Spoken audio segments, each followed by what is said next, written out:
बातमीत सत्यता हीच आमची ओळख।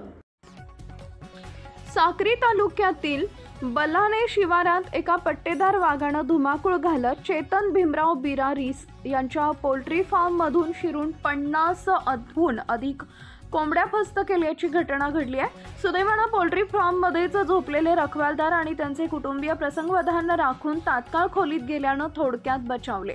घटनेची माहिती मिळताच पिंपळनेर वन विभागाचे अधिकारी आणि कर्मचारी यांनी तात्काळ घटनास्थळी धाव घेतली। वनपाल रामदास चौरे, वनपाल दयाराम सोनवणे, मेजर अनिल घरटे, वनरक्षक माळी, वन मजूर नामदेव पावरा आणि उजय चौधरी हे पथक घटनास्थळी उपस्थित होते। त्यांनी पंचनामा केला असून प्रथम दर्शनी नागरिकांनी तो पांढऱ्या पट्टेदार वाघासारखा असल्याचं सांगितले। या घटनेमुळे पोल्ट्री मालक चेतन बिरारीस आणि अविनाश पाटील यांच्यासह स्थानिक शेतकरी घटनास्थळी दाखल झाले होते। काही दिवसांपूर्वीच या परिसरात पट्टेदार वाघ दिसल्याचं स्थानिक शेतकरी आणि गावकऱ्यांचं म्हणणं आहे। त्यामुळे आज पुन्हा वाघांचा संचार झाल्यानं शेतकऱ्यांमध्ये भीतीचं वातावरण निर्माण झालंय। वन विभागानं या वाघाचा तातडीनं बंदोबस्त करावा अशी मागणी ग्रामस्थांकडून होत आहे। मुख्य संपादक जतीन बोरसे। आज पहाटे माणसाचा फोन आला मला 5:01 की बाबा पोल्ट्रीमध्ये वाघ घुसलेला आहे। तर वाघ जाळी तोडून मध्ये घुसला ते आणि माणसं जिथे झोपलेले असतात तिथं जवळपास त्यांच्या जवळ अंतरावर वाघ येत होता। त्यांनी पाहिलं, ते घाबरून लगेच ते रूम मध्ये पळाले। त्याचा फोन आला मला। मग फोन आल्यानंतर माझे मित्र आहेत पिंपळनेरचे अविनाश पाटील म्हणून, त्यांना मी फोन केला।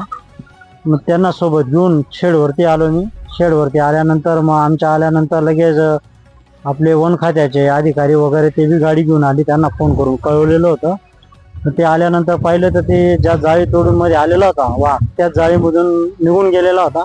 पण तिथं कोंबड्या वगैरे जवळपास 70-80 कोंबड्या अस्ताव्यस्त मरून पडलेल्या होत्या। रक्त वगैरे निघत होतं कोंबडींचं, आणि तो त्या जाळीमधून निघून गेलेला होता वाघ। माणसांना विचारल्याप्रमाणे एकदम पट्टेदार मोठा वाघ आहे। आणि असा वाघ शेडवरती जवळपास 1 वर्षापूर्वी आलेला होता। तो माझ्या CCTV कॅमेरामध्ये कैद झालेला होता। तेही फोटो माझ्याकडे आता मोबाईलमध्ये सेव्ह आहेत। महेंद्र। तू कुठं राहतो? पारगाव। कोणाच्या पोल्ट्रीवर?